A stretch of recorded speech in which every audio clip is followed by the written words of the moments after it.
Shalom, jemaat yang dikasihi Tuhan Yesus.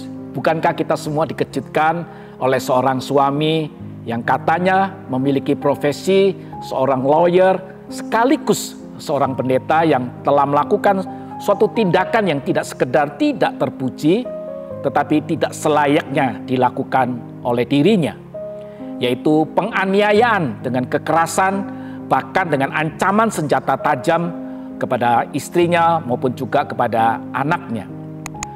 Bapak Ibu dikasihi Tuhan Yesus, sesungguhnya bukanlah kalau kita mengacu pada standar firman Tuhan, kalau kita tidak mengasihi anggota keluarga kita saja, sudah dikategorikan penganiayaan, bukan? Mengapa demikian? Karena itu sama dengan melupakan atau mengabaikan sebuah perintah dari dua hukum yang terutama yang disampaikan oleh Tuhan Yesus di dalam Matius 22 ayat 39, yaitu hukum yang kedua, kasihilah sesamamu manusia seperti dirimu sendiri. Padahal kalau secara luas lagi, istri dan anak-anak tidak sekedar sesama, tetapi orang-orang yang seharusnya menjadi bagian dalam hidup kita yang harus kita kasih dan kita lindungi. Tetapi kenyataannya mereka dianiaya.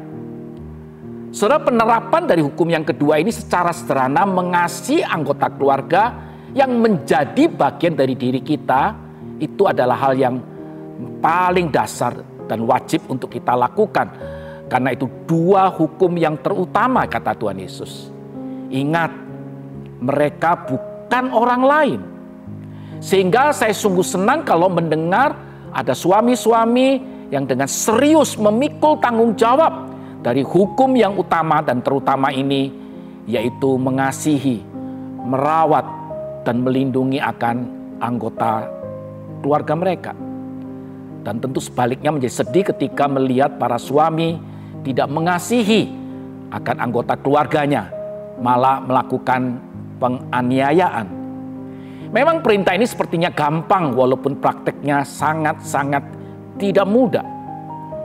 Sebab itu perintah-perintah yang senada cukup banyak tersebar di berbagai ayat-ayat di dalam Perjanjian Baru secara khususnya.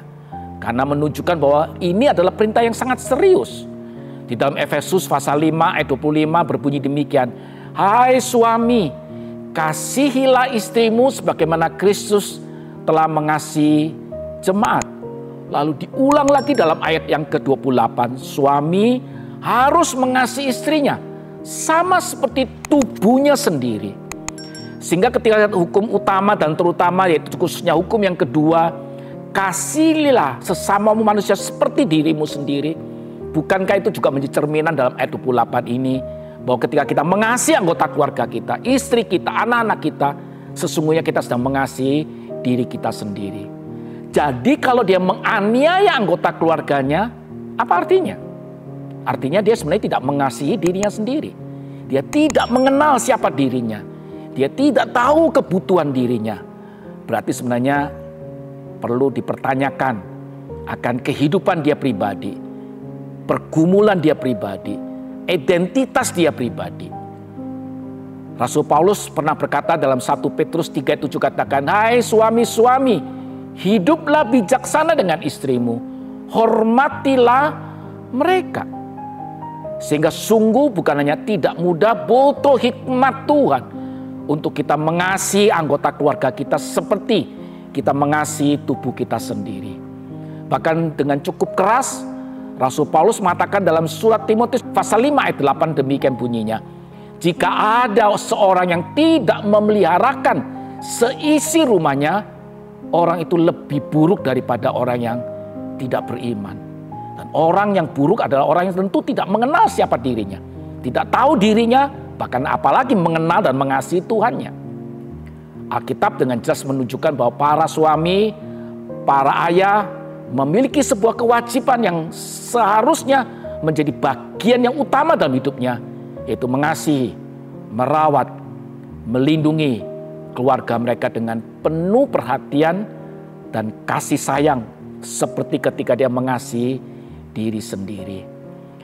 Bapak Ibu yang dikasihi Tuhan Yesus, mari di bulan keluarga di gereja kita kita terus mohon hikmat, kekuatan, anugerah dari Tuhan untuk kita dimampukan memberi diri kita lebih lagi, waktu kita lebih lagi, perhatian kita lebih lagi bagi seluruh anggota keluarga kita.